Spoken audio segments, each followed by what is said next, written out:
3 Studios. Hey guys, what's up? So one time when I was in college, I gave a woman $400 because she claimed to be an agent that was going to put my headshots on casting websites.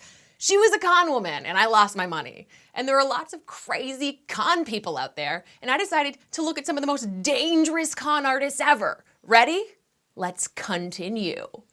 Number 10. Doris Dee Dee Moore. This is one shady lady. So I covered her in my lottery episode, but I thought that she was so fascinating, she deserved her own segment. Dee Dee once staged her own abduction and rape just to keep her car from getting repossessed. Little extreme. So, if you remember, Dee Dee was friends with lottery winner Abraham Shakespeare, and she convinced him to give her financial control of his foundation. Shakespeare's body was found underneath the concrete slab of a house that Dee Dee's boyfriend had bought, probably with Shakespeare's money. And the investigation turned up some pretty condemning evidence against Dee Dee. She kept his phone and was texting people from it after he died just to make them believe that he was still alive. So when Dee Dee was finally arrested, she tried to blame his murder on drug dealers and her own 14-year-old son before finally admitting she killed him, but claimed that it was self-defense. The jury wasn't convinced, and they sentenced her to life in prison without parole. Number 9. Joseph Romano.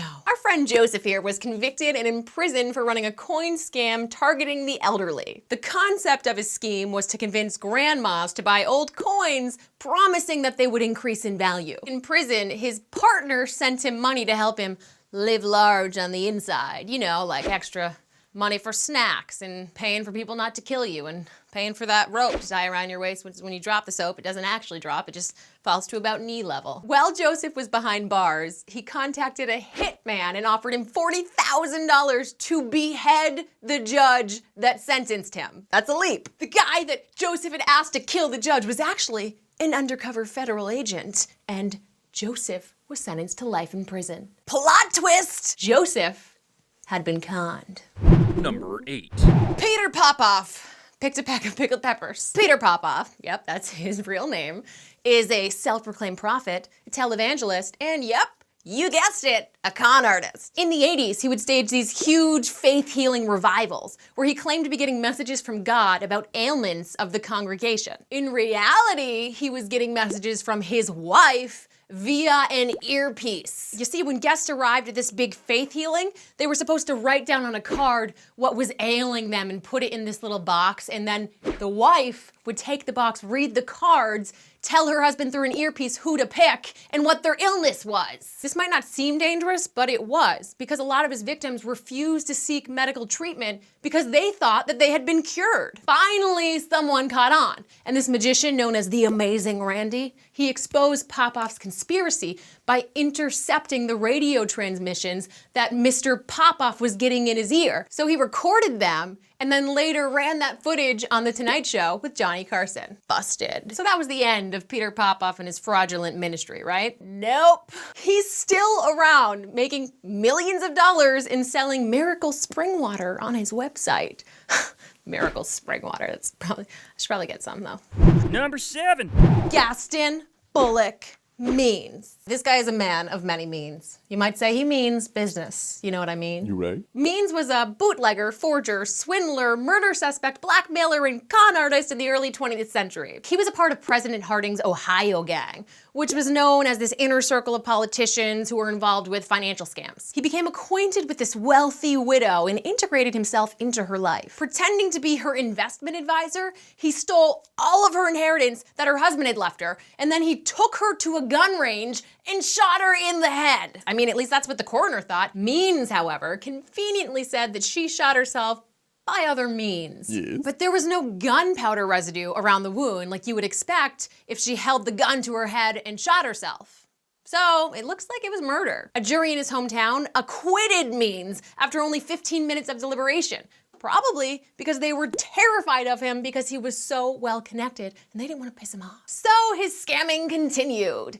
He later told a wealthy socialite lady that he knew who had kidnapped the famous Lindbergh baby and that he would arrange the return for a small fee of $100,000. When said baby was found murdered, the jig was up. He was arrested and convicted of grand larceny. Means died in prison at the age of 59. By what means? Who, me? We'll never know. Unless one of you looks it up. I didn't look it up. My segment's over here. Number 6. Richard Allen Minsky. This guy isn't just a con artist, he's a sexual predator. His scam was a little convoluted and a lot of creepy. Minsky would randomly call women in the phone book, posing as an attorney for one of their relatives. He would tell them that their relative had committed a crime.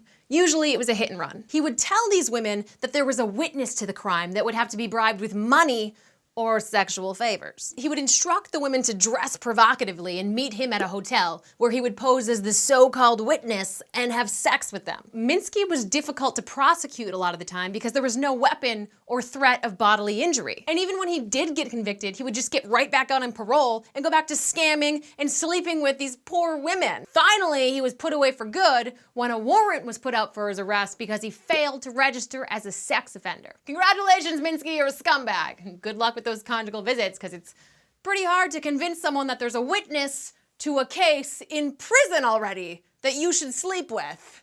But good luck with that. Number 5. Andre Dickinson. This guy was not a good fella. Andre was the ringleader of a sophisticated $2 million car loan scam. He convinced people to let him take out luxury car loans in their name by telling them that it would improve their credit. When he got the car, he would resell it with a fake title, so that left everyone broke, probably with pretty bad credit. Then, in 2008, he was charged with the murder of 2 other con men in the condo of former New York Jets player Jonathan Vilma. These victims were shot and then stuffed into the trunks of one of his scam cars. Convenient. And then, just like in that Goodfeller movie, one of the victims turned out to still be alive. So Andre opened the trunk and the victim was shot again. Andre and 3 other men were convicted of the killings, but since it was inconclusive who pulled the trigger, Andre was only convicted of second-degree murder, and he was sentenced to 15 years in prison. You know, with all the other bad Goodfellers, like Joe Pesci and Robert De Niro. Number 4. Kashan The Ruler. This guy was the ultimate con man from Nepal. You know, we'll call him the Nepal Con. Narulala had a reputation for being a dashing and charming young man, and he used that charm to con people. For example, when he was a student at the New College of California, he convinced the school's president to fix his grades in exchange for a $1 million donation. He told the school's president that he actually had $3 million. But a lot of the money was tied up in Nepal in political unrest, and so he would totally give the guy $1 million when it became available. It's kind of like a live version of those like Nigerian email scams. I never got my tiara. Narula's grades were fixed, but shockingly, the school never received the donation. Then, he was sued by a Japanese woman he met in Hawaii after he scammed her out of $500,000. See, Narula claimed to be an international business consultant, and he conned her into investing in his real estate proposals. He promised the Japanese woman a commerce visa in return, and they even got engaged. You know, and then he forged checks and stole all her money, and that kind of killed the romance. Ooh la la. Number 3. Christian Karl Gerhartsreiter. For some reason, people just believed anything this guy said. This guy used a variety of aliases while claiming to be an arts collector, a physicist, a ship's captain, a financial negotiator, and an English aristocrat, just to name a few. He's probably like the king of LinkedIn. In the spring of 1985, Christian was living in the guest house of married couple John and Linda Solis when they vanished. Around the time of the disappearance, one neighbor confronted Christian about stinky black smoke coming from the guest house where Christian lived. Christian just responded that he was burning carpet. Not in the sexual sense, just the actual burning, literal carpet sense. 3 postcards were mysteriously mailed to Linda's friends and family from France, which is weird because John and Linda Solis never left the country. Christian also told friends that the backyard was dug up due to plumbing problems, but that's where John's body was found. Yep. Christian did it. And in 2013, he was finally convicted of killing John Solis nearly 3 decades earlier. No motive was ever established, and Linda's body was never found. But I'm guessing it had something to do with that black stinky smoke. Number 2. Magdalena Solis, aka the High Priestess of Blood. This chick is one bad bitch, and not in like a bad bitch, good bitch kind of way, like a bad bitch. You get it. In 1960, Magdalena was a Mexican prostitute, and she was recruited by the Hernandez brothers, who were scam artists. The brothers wanted her to impersonate a reincarnated Aztec goddess to convince poor, foolish town people to do their bidding and to have orgies with them. The scam worked for a while, but then shortly after joining them, Magdalena took control of the cult. And if anyone wanted to leave this cult, she sentenced them to death, and they were lynched by her terrified followers. Eventually, her crimes became even more violent. Bored with just simple orgies and lynchings, she decided to demand human sacrifices. So she conjured up this thing called a blood ritual, where victims were bled to death, and she would drink their blood to maintain her youth and get magical superpowers. So this butchering went on for 6 consecutive weeks in 1963, and it culminated in the dissection of a human heart while the victim was still alive. When a police officer and a young boy disappeared, the police enlisted the help of the army to raid the cult's grounds. Magdalena was sentenced to 50 years in prison for the murder of the police officer and the young boy. But they didn't have enough evidence to link her to other victims until cult members finally spoke out years later. Number 1.